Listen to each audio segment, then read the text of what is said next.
लगता है, आप किस तरह से देखते हैं बिहार कहाँ खड़ा है आज? अबे देखिए, 2020 के चुनाव में तेजस्वी यादव सबसे बड़े दल के रूप में उभरे, तो वो केवल मुसलमान और यादव वोटों के दम पे नहीं हो सकता था।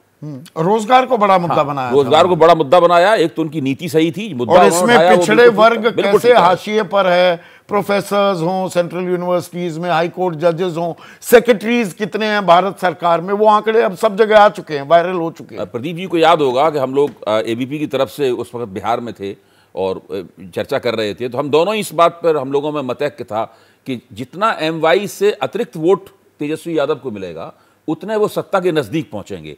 सत्ता के नजदीक सत्ता तो नहीं प्राप्त हो पाई, लेकिन सबसे बड़े दल के रूप में उभरे। इसका मतलब ये निकालता हूं कि उन्हें एमवाई के अलावा भी कुछ वोट मिला था वहां पर। अगर वो नहीं मिला होता तो उनका इतना अच्छा प्रदर्शन नहीं हो सकता था। अब सवाल ये, क्या ये लोकसभा चुनाव में भी ये प्रक्रिया जारी रहेगी? उनके विस्तार लाख टके का सवाल तो यही है। अब उनके सामने नरेंद्र मोदी की शख्सियत है। नरेंद्र मोदी की शख्सियत लोकसभा चुनाव में बहुत प्रभावी हो जाती है, विधानसभा चुनाव में उतनी प्रभावी नहीं हो पाती है। और पूरे हिंदी पट्टी में जो अति पिछड़े वोट हैं वो नरेंद्र मोदी को बहुत आकर्षक, नरेंद्र मोदी उनके लिए बहुत आकर्षक लगते हैं। हाँ। और वो उनकी तरफ झुके भी रहते हैं। उत्तर प्रदेश में भी यही स्थिति है। उत्तर प्रदेश और बिहार में फिर भी थोड़ा फर्क है। तेजस्वी यादव के सामने सबसे बड़ी चुनौती यहाँ जाति थोड़ी टूट गई है, हिंदू हो गए हैं लोग। बिहार में क्या जाति टूटी है, यही असल में सबसे बड़ा सवाल, जिसका जवाब हमें इन नतीजों में मिलेगा। 2020 का जो मोमेंटम था, जो आवेग है, उसको वो क्या लोकसभा चुनाव में कायम रख सकते हैं? अगर उन्होंने कायम रख पाया तो वो बहुत अच्छा प्रदर्शन करेंगे, और अगर कायम नहीं रख पाया तब फिर और इसमें एनडीए में जो प्रॉब्लम ऑफ प्लेंटी है कि सबको साथ पाएंगे क्या? कन्हैया बेलारी जो कह रहे हैं कि भाई 3 दे देंगे, अगर उन्होंने उसको कायम नहीं रख पाया तो भारतीय जनता पार्टी के उम्मीदवारों को तो बहुत लाभ होगा। लेकिन मुझे इस बात में पूरा शक है कि नीतीश कुमार के जो उम्मीदवार होंगे वो बहुत लाभ में रहेंगे। वो भारतीय 16 से नीचे तो लग रहा है कि वो नहीं मानेंगे। वो 16 मिले, 15 मिले, 13 मिले, 17 मिले, वो तो नंबर की बात है। मेरा कहना है उनके उम्मीदवारों नहीं, वो नंबर अहम हो जाएंगे ना। हाँ जी, उनके उम्मीदवारों को भारतीय जनता पार्टी के जनाधार का वोट मिलेगा कि नहीं मिलेगा, उनके उम्मीदवारों को जितेंद्र राम मांझी का वोट मिलेगा कि नहीं मिलेगा, और चिराग पासवान का वोट मिलेगा। चिराग पासवान और नीतीश में तो 36 का आंकड़ा है। चिराग पासवान को 3 भी सीट मिलती है नहीं, मैं अभी उस पर अपना कमेंट रोक कर रखूं। तो भाजपा लाभ में रह सकती है, लेकिन एनडीए को नीतीश कुमार की मौजूदगी के कारण नुकसान हो सकता है, मेरा ऐसा मानना है। तो अब आप, क्योंकि इतने वरिष्ठ लोग हैं, इतना तजुर्बा है आपको, ओपिनियन पोल वगैरह तो होते रहेंगे। कन्हैया बेलारी, आप ही के साथ शुरुआत करता हूं। आज की तारीख में 40 जो लोकसभा सीटें हैं, एनडीए और इंडिया कहां खड़े हैं, कितनी सीटों पर खड़े हैं?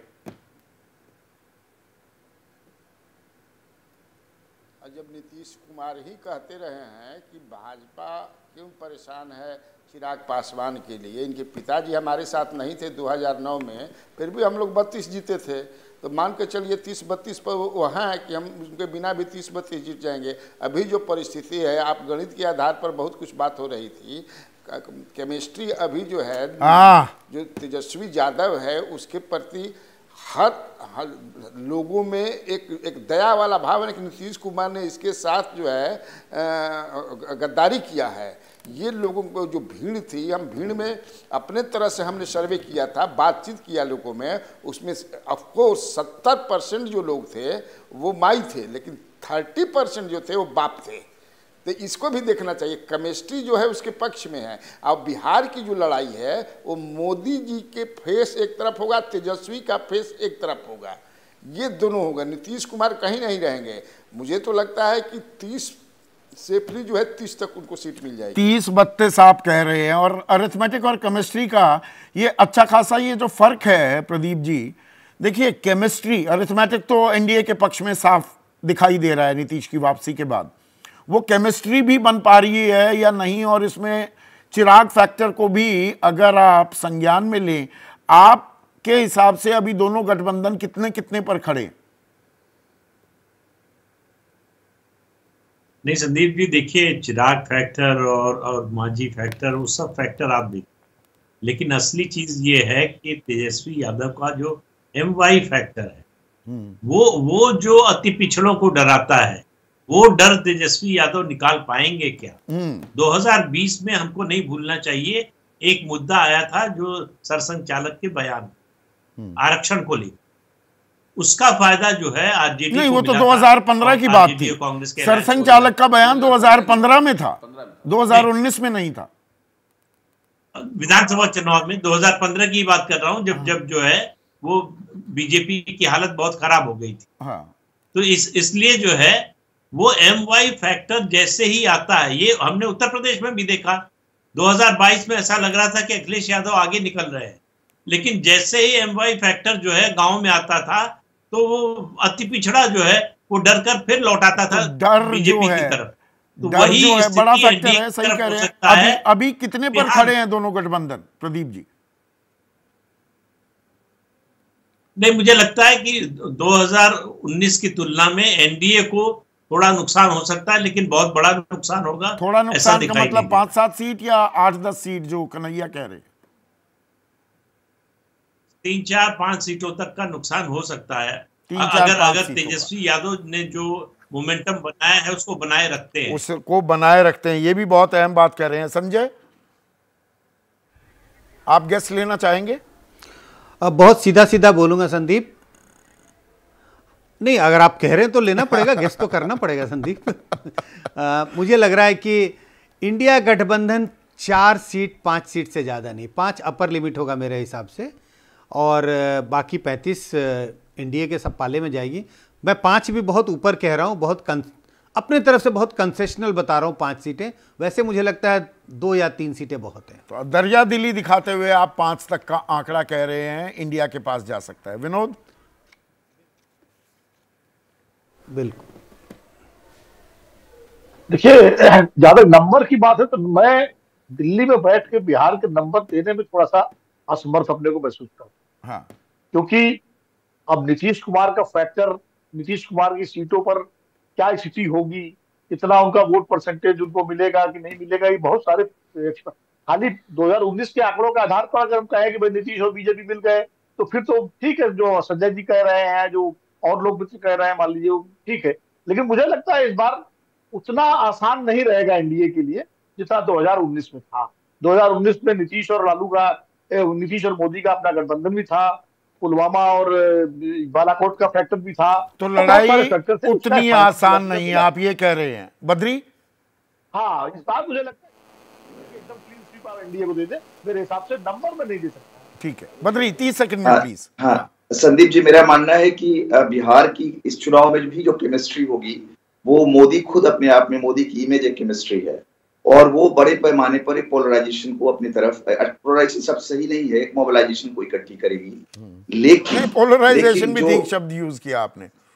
हाँ, लेकिन जो तेजस्वी का जो मोबिलाइजेशनल इम्पैक्ट पड़ेगा, अगर वो इस तरह से बढ़ता रहा तो भी मैं ये कहना चाहूंगा, और मैं बहुत आसपास हूँ संजय जी के, कि 35 तक एनडीए को मिल ही जाना चाहिए, उससे कम शायद होने की संभावना नहीं दिखती, बट संख्या का कोई होगा। मैं पहले ही कह चुका हूं, वो नीतीश कुमार की वजह से होगा। नीतीश कुमार एनडीए की एक्लिस हील जो है वो साबित होंगे, मतलब वो उनकी वजह से ही, जिसको उन्होंने अपने आप को मजबूत करने के लिए लिया था, लेकिन वो उनके लिए नुकसानदेह साबित होंगे, और उनकी वजह से एनडीए के भीतर जो विभिन्न घटक दल हैं उनके बीच में नहीं पलटकर उसकी तस्वीर ये है कि मतों का ट्रांसफर भी, नीतीश और तेजस्वी साथ रहते तो क्या ज्यादा नुकसान नहीं कर देते?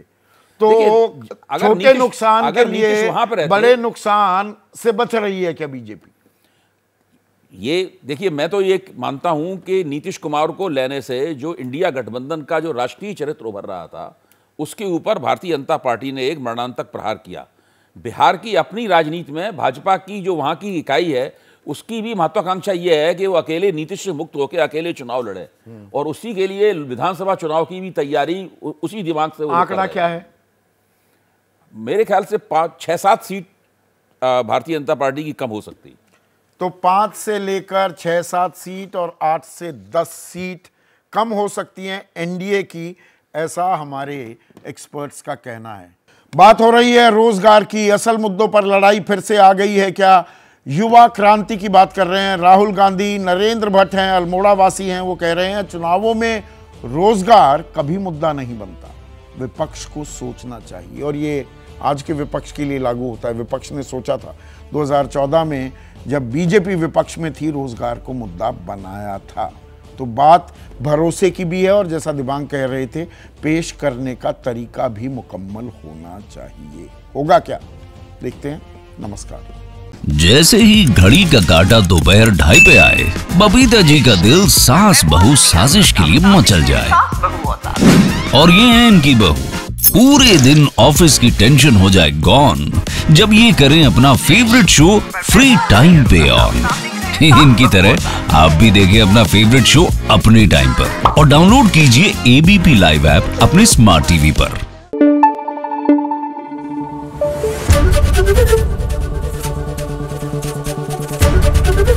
एबीपी न्यूज आपको रखे आगे।